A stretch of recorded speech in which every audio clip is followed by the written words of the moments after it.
ಎಲ್ರಿಗೂ ನಮಸ್ಕಾರ. ಈಗ ಚಳಿಗಾಲ ಆಗಿರೋದ್ರಿಂದ ಕೈಕಾಲು ನೋವು, ಮಂಡಿ ನೋವು, ಜಾಯಿಂಟ್ ಪೇನು, ವಾಯುವಿಂದ ಕೈಕಾಲೆಲ್ಲ ಹಾಗಾಗೆ ಇಟ್ಕೊಳ್ಳುತ್ತೆ ಅನ್ನೋರು ಈ ಮಂಗರವಳ್ಳಿ ಬೋನ್ ಸೆಕ್ಟರಿಂದ ಚಟ್ನಿ ಪುಡಿ ಮಾಡಿಕೊಂಡು ತಿನ್ನೋದ್ರಿಂದ ಈ ಎಲ್ಲ ಸಮಸ್ಯೆಗಳಿಂದ ಹೊರಗೆ ಬರ್ಬೋದು. ಅದರ ಜೊತೆಗೆ ಈ ಚಟ್ನಿ ಪುಡಿ ತಿನ್ನೋದ್ರಿಂದ ಮೂಳೆಗಳು ಕೂಡ ಗಟ್ಟಿ ಆಗುತ್ತೆ. ಜೊತೆಗೆ ಬೆಳೆಯೋ ಮಕ್ಕಳಿಗೆ ಕೊಡೋದ್ರಿಂದ ಮೂಳೆಗಳು ಸದೃಢವಾಗಿ ಬೆಳೆಯೋಕ್ಕೆ ತುಂಬಾ ಅನುಕೂಲ ಆಗುತ್ತೆ. ಇದರಲ್ಲಿ ಆಯಿಲ್ ಮಾಡಿ ಬಾಡಿ ಮಸಾಜ್ ಮಾಡೋದ್ರಿಂದ ಮೂಳೆಗಳು ಗಟ್ಟಿ ಆಗುತ್ತೆ. ಹಾಗೆ ಚಟ್ನಿ, ಸಾಂಬಾರು ಎಲ್ಲ ಮಾಡ್ಬೋದು.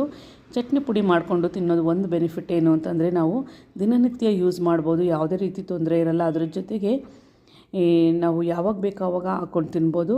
ಈ ಚಟ್ನಿ ಪುಡಿನ ನಾವು ಎಷ್ಟೇ ದಿನ ಹೊರಗಡೆ ಇಟ್ಟರೂ ಕೂಡ ಹಾಳಾಗಲ್ಲ, ತುಂಬಾ ಚೆನ್ನಾಗಿರುತ್ತೆ. ನಾವು ಒಂದು ತಿಂಗಳಿಗೆ ಒಂದ್ಸಲ ಮಾಡಿ ಇಟ್ಕೊಂಡ್ರು ದೋಸೆ, ಇಡ್ಲಿ, ಚಪಾತಿ, ಅನ್ನ ಪ್ರತಿಯೊಂದಕ್ಕೂ ಹಾಕ್ಕೊಂಡು ತಿನ್ನೋದ್ರಿಂದ ನಮ್ಮ ಆರೋಗ್ಯಕ್ಕೆ ತುಂಬ ಒಳ್ಳೆಯದು. ಯಾರಿಗೆಲ್ಲ ನಡಿಬೇಕಾದ್ರೆ ಮೂಳೆಯಲ್ಲಿ ಕಟ್ ಅಂತ ಸೌಂಡ್ ಬರುತ್ತೆ ಅವರು ಕೂಡ, ಅಂದರೆ ಮೂಳೆಗೆ ಸಂಬಂಧಪಟ್ಟಂಥ ಯಾವುದೇ ಸಮಸ್ಯೆ ಇದ್ದರೂ ಕೂಡ ಈ ರೀತಿ ಮಂಗರವಳ್ಳಿನ ಯೂಸ್ ಮಾಡೋದ್ರಿಂದ ಆರೋಗ್ಯಕ್ಕೆ ತುಂಬಾ ಒಳ್ಳೆಯದು. ಅದರಲ್ಲೂ ಈ ಚಳಿಗಾಲದಲ್ಲಿ ಬಾಡಿನ ವಾರ್ಮ್ ಆಗಿಡುತ್ತೆ. ಹಾಗಾಗಿ ಇದು ತುಂಬಾ ಯೂಸ್ಫುಲ್ ಆಗುತ್ತೆ ಅಂತ ಭಾವಿಸ್ತೀನಿ. ಇದ್ರ ಫುಲ್ ವಿಡಿಯೋನ ನನ್ನ ಯೂಟ್ಯೂಬ್ ಚಾನಲಲ್ಲಿ ಅಪ್ಲೋಡ್ ಮಾಡಿರ್ತೀನಿ. ಹಾಗೆ ಚಟ್ನಿ ಮಾಡೋದು, ಹಾಗೆ ನಾವು ಬಾಡಿಗೆ ಮಸಾಜ್ ಮಾಡಲಿಕ್ಕೆ ಆಯಿಲ್ ಮಾಡೋದು ಎಲ್ಲದನ್ನು ಕೂಡ ನನ್ನ ಯೂಟ್ಯೂಬ್ ಚಾನಲಲ್ಲಿ ಅಪ್ಲೋಡ್ ಮಾಡಿರ್ತೀನಿ. ಖಂಡಿತ ಇಂಟ್ರೆಸ್ಟ್ ಇರೋರು ಚೆಕ್ ಮಾಡಿ. ಇಷ್ಟ ಆದರೆ ನನ್ನ ಪೇಜ್ನ ಫಾಲೋ ಮಾಡಿ.